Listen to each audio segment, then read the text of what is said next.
Welcome back to Q Dads, guys. Yes, it's me, Ben, and today we are here with our Season 2 rewatch. Kicking it off, obviously, with Episode 1. Now, I do have some great thoughts around this episode that I didn't spot the first time that I watched it, and a potential theory around the planet Trantor itself, which I will, of course, be addressing at the very end. And we have skipped through quite some time since Season 1 to Season 2, where a lot of stuff in the background has actually happened, so we're going to have a little discussion at the end about that too. But first, I must say a massive thank you to all of those who've been following my Season 1 rewatch and enjoying my other content too. Here at Q Dads, we've recently hit 3,000 subs and it's been phenomenal. You know, we're really passionate about all things sci-fi, and to get you guys on board with that too is just brilliant. So thank you for all the support. I do really appreciate it. And of course, get engaged in the comments because I do love having those conversations with you, and actually look forward to some of those who do regularly comment as well. Now, back to the episode. And as always, there's no book spoilers. We do cover things here from a TV show only. And again, if you haven't caught up with Season 1, head over to the channel right now, because I have done a full Season 1 rewatch, as well as a detailed explanation around the events of Harry and Empire throughout Season 1 and 2. So of course, we start this episode off with Harry losing his mind within the Prime Radiant itself. And this is where he has a conversation, again, with himself, trying to decipher where he is and what to do and how to kind of react throughout this whole environment. And it's a little bit later that we actually realise the fact that he's almost a 3D object within a 4-dimensional world. And we get this from a flashback with him being a young boy. Now, we also do learn pretty much that the Prime Radiant is a living entity itself. As, if I skip ahead for a moment, Yana does appear in front of Harry, who then obviously turns out to be Calais, which was the author of the 9th book of Folding. Now, these were two of the main contributors towards the creation of the Radiant itself, along with Harry. And later on in the episode, we actually learn that both the Prime Radiant and Harry have an invested interest within humanity, and now almost have to work together to protect them. But of course, what does this invested interest actually mean? Now, we then do get Sal and Gale, who reunite and start their mother-daughter relationship, which is very touching. But just after that, we get to go down one of the craziest scenes ever, which is Empire. And let's just say he's having some adult time with Demoiselle. And this is the first time we see this slightly incestuous moment, you know, considering that Demoiselle essentially raises them as a child and then cares for them in their elderly times as well. But then later on in the episode, when Day and Dusk have a conversation, it is mentioned that Cleon I was also romantically involved with Demoiselle. So is this just part of a survival technique for Demoiselle, or is she actually getting something more out of it? Again, considering she's a robot, she wouldn't get any actual physical satisfaction from the act itself. So I do wonder what else she's getting instead. But of course, their adult time is interrupted by an attack of the Blind Angels, who absolutely demolish Demoiselle and slicing part of her head clean off. And this does make me question, how much of her do we need to actually chip away at before ultimately she becomes irreversible and then, you know, dies? But we do get Day and a fight scene, and we do realise that he does get wounded pretty quickly because his aura is no longer protecting him. But of course, he is trained in all defences and ultimately kicks some ass, which I absolutely love. And then Demoiselle at the end carries him into a chamber to begin that healing process. Now, if we touch back to Sal and Gale, they do talk about the fact that Gale has the ability to see into the future, and Sal has the ability to see into Gale's past, which then leads us to our first quick glimpse of the mule. We then move forward on Terminus in time, where sirens begin to kick off, and these sirens actually haven't been heard for quite some time since the events of the Thespians and the Anacreons attacked Terminus.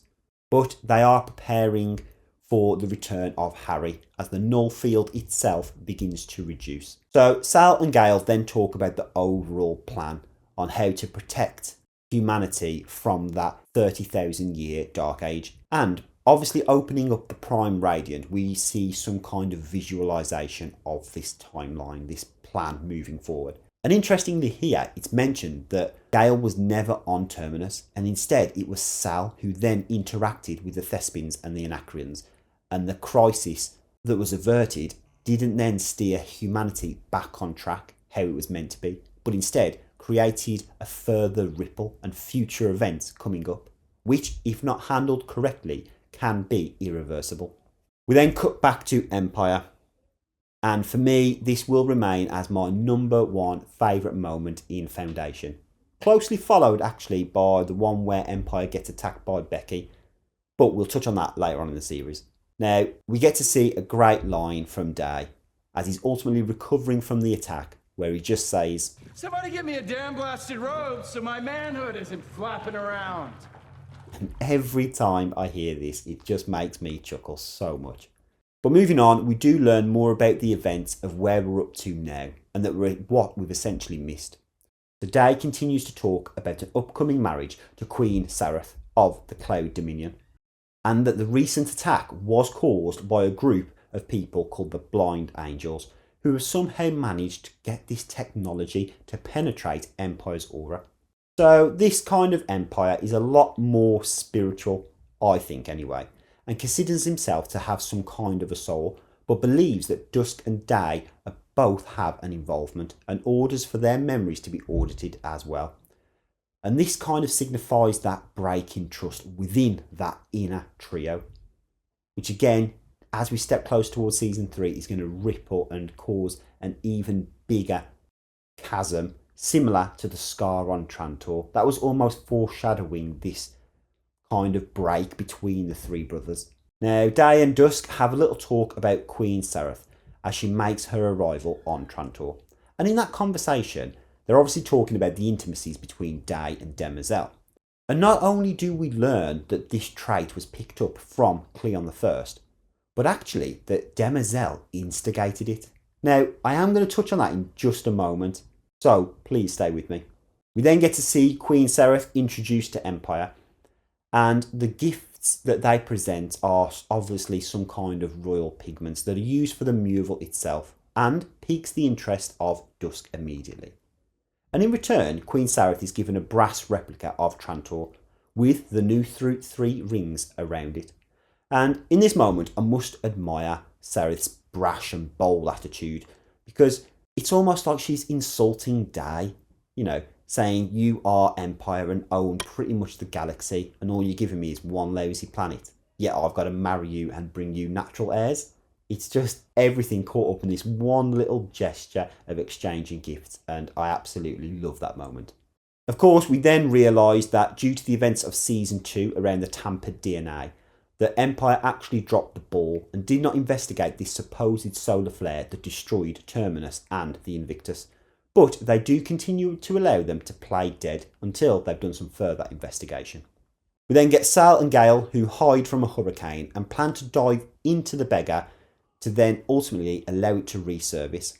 And this is in a moment where Gale can obviously hold her breath for a lot longer, goes underwater, and as Sal begins to lose her breath, she gives the rest to Sal. Now, let me know in the comments, but would this actually work? I don't know, I'm not an expert, but either way, they obviously made the beggar rise up out of the water. And then we have Harry breaking the 4th wall, well, the 4th dimensional wall, as he pushes all obstacles out the way and releases himself from the Prime Radiant to then give a menacing threat to Gale as they struggle to fix the beggar. And for me, this was a great episode. Loads of new information, even the mention of Una's world, which is coming up in a couple of episodes. But there were some noticeable things that I do want to talk about, and this is essentially covering that time gap between the events of Season 1 and Season 2, which I believe was around about 138 years or so, because we're now on Cleon 17. So one of the things that I first want to mention is about Demoiselle, and it was mentioned about her kind of instigating this moment, and I really must stress the point about what is she getting out of this, because again, she doesn't get any physical satisfaction from it being a robot, and it's not like she's forced to do it in order to save Empire, because that wouldn't really make sense. So she technically does have the ability to refuse this. But then for her to instigate it, that means that there's something more she's getting out of it. Is it almost to kind of befriend Day, and coerce him and steer him in the right direction? There is that cliche statement that goes around that essentially it is a way to a man's heart. So is she using it as future leverage to some degree? Or is she getting something more out of it? I don't know, guys. It's really playing on my mind. But please do let me know in the comments. What do you think Demoiselle is getting out of this? Now, I also do want to touch on the beggar. So obviously we are coming out of the orbit and into Synax and then essentially sank underwater, right? Now, it's mentioned about a hole in the hull of the ship, which is obviously allowed it to fill it up with water. And it was only when they brought it back up that Sal mentioned the technology being able to automatically repair the hole. But again, what caused this? Was it a loose piece of debris that hit through and pierced the hull, and then that's what caused it to sink? Or was it even the fact that as the beggar enters Synax's atmosphere, at this point civilization was still a thing, and they saw the ship as a threat and essentially shot it down, and that's how it fell out the sky and entered into the water? Or was it the fact that it just crashed in the water and then hit a piece of rock beneath the ocean? I don't know. I mean, there's 138 years since she left Terminus and then ended up on Synax. So how did that hole appear? Why was she shot down? Or did she go through a rough asteroid field and that's what brought it down? I'm not sure, but I think there's something bigger at play there. Now, another final thing that I do want to touch on, and I did mention it at the start, about those rings around Trantor. Now, this might be a completely wild theory, and again, I'm currently partway through a rewatch of Season 2. So, if it is mentioned later on, and I can't quite remember at this moment, I apologise, and I'm happy to be proven wrong. But of course, let me know in the comments if I am wrong. But ultimately, what if those rings almost replicate that of the Invictus? And although they are aware of the Invictus was destroyed, maybe this sparked something for Empire or his team. And instead of recreating this obvious star bridge, they thought, let's do this more of a defensive tactic of these 3 rings. Now, could they be in a similar style of the Invictus, because they then automatically cause the whole planet to jump through space? Now, if you remember, this planet isn't that normal. It's not just a simple terraformed planet like Earth. It contains 80 different levels of all sorts of things. Now, the core itself could be something that holds the jump technology. And again, when these rings then all start to move around the planet, it allows it to jump through. And almost like some kind of an emergency button. When they see the threat and it becomes too real, does someone act and just hit the button and cause the whole planet to jump into a different star system to keep the Galactic Empire alive? Now, yes, I know this probably sounds a little bit too far-fetched, and the rings are probably just some safe defensive option to, stop oncoming threats from ships. I don't know, but either way, it's fun. I think it's definitely plausible, but let me know in the comments if you think I'm absolutely wrong. So again, guys, I really enjoyed it, and I'm going to throw it over to you. So hit me up in the comments your thoughts on this. What do you think that those 3 rings on Trantor do actually represent?